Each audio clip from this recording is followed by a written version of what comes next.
I don't mean to offend you, but allow me to tell you why you're insignificant. Time is old. Time is really, really old. Time, to be specific, has been alive and ticking for 13.8 billion years. It's tough to get an accurate perception of something like the age of the universe. Humans are bad with big numbers. I don't mean in a mathematical sense, we're pretty good at that, but rather we're poor at judging scale and perspective.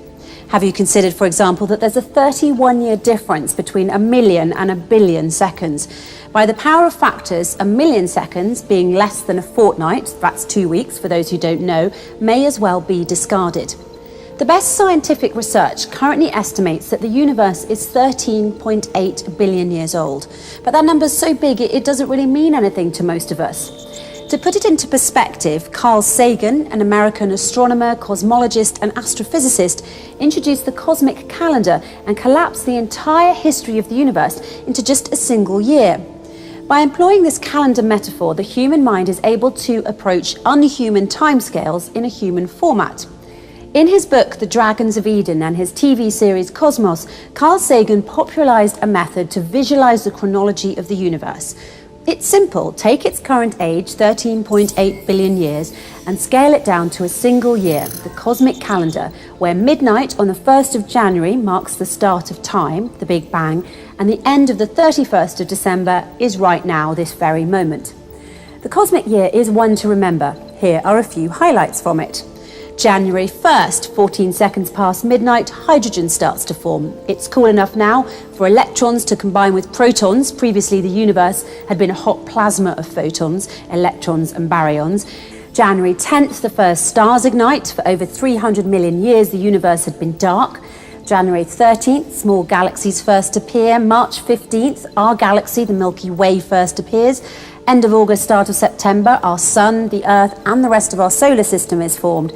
September 21st, first life, single-cell organisms first appear. December 5th, multi-cell organisms, almost 3 billion years after single-cell organisms have formed. December 14th, small animals appear. December 20th, land plants appear. December 25th, welcome the dinosaurs, Merry Christmas. December 26th, mammals emerge. December 27th, birds. December 28th, flowers. December 30th, dinosaurs die. That didn't last long. 8 minutes ago, humans appear. 14 seconds ago, modern civilization. Every person you've ever heard of from here on out. 5 seconds ago, Prophet Jesus. 4 seconds ago, Prophet Muhammad in the last second. Modern science and technology, the American Revolution, the French Revolution, World War I, World War II, the Apollo moon landing, and Donald Trump becomes president. Your life, if you're lucky enough to live to the age of 109, is a blink of an eye, a quarter of a second. You are insignificant in the grand scheme of the cosmos.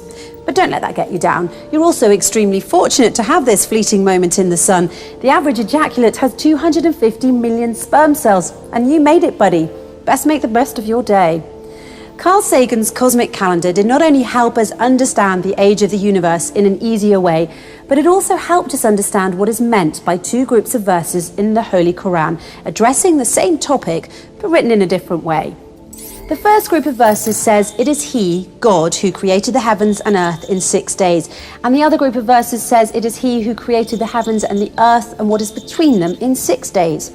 This is the Quranic cosmic calendar revealed over 1400 years ago. And let me explain why I believe the Holy Quran introduced the cosmic calendar approach first, before Carl Sagan.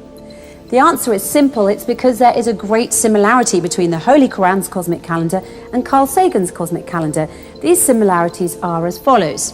First, by employing this calendar metaphor, the human mind is able to approach unhuman timescales in a human format.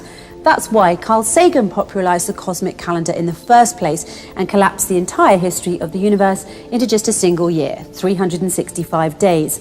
And the Holy Quran introduced the cosmic calendar and collapsed the entire history of the universe into just 6 days.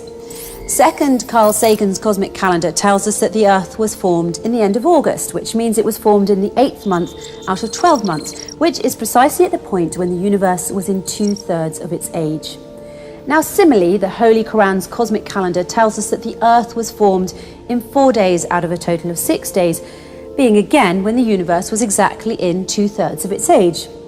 This is written in chapter 41, from verses 10 until 12. In 4 days he made in the earth what anchors it from high above it, and put barak in it, and equally measured out sustenance of its dwellers for those who ask. Then he directed himself to the heaven while it was smoke. Then verse 12 says, and he completed then 7 heavens within 2 days, and he made in each heaven its affair, and adorned the nearest heaven with lamps. Third, when Carl Sagan first popularized his cosmic calendar in 1996, it spanned 1 year, and there was no Donald Trump at that time. And when I read the cosmic calendar for you now, it also spanned 1 year, but this time it did include Donald Trump becoming president as an example of a recent famous event. And when anyone reads Carl Sagan's cosmic calendar after thousands of years, it will remain the duration of 1 year, and it will include future events that are yet unknown to us now. So here's the kicker. This 1 year cosmic calendar doesn't mean that the universe is going to end in this final second of the year. The scale just continues condensing itself to accommodate the increasing age of the cosmos. How clever Carl Sagan was. Time goes on, but his cosmic calendar scale remains constant at just 1 year. But Sagan is not alone, because the Holy Quran did it first. When you read the Holy Quran, you'll know that the Quran's 6-day cosmic calendar doesn't mean that the universe is going to end in the final second of the 6th day. The scale just continues condensing itself to accommodate the increasing age of the cosmos. When the Holy Quran says it is He, God, who created the heavens and earth in 6 days, and in another verse says it is He who created the heavens and the earth and what is between them in 6 days, it is implying that what is between the heavens and the earth have not yet ended. Every moment there is something created in between the heavens and the earth. So now I say, how clever the Holy Quran is. Time goes on, and still its cosmic calendar scale remains constant at just 6 days.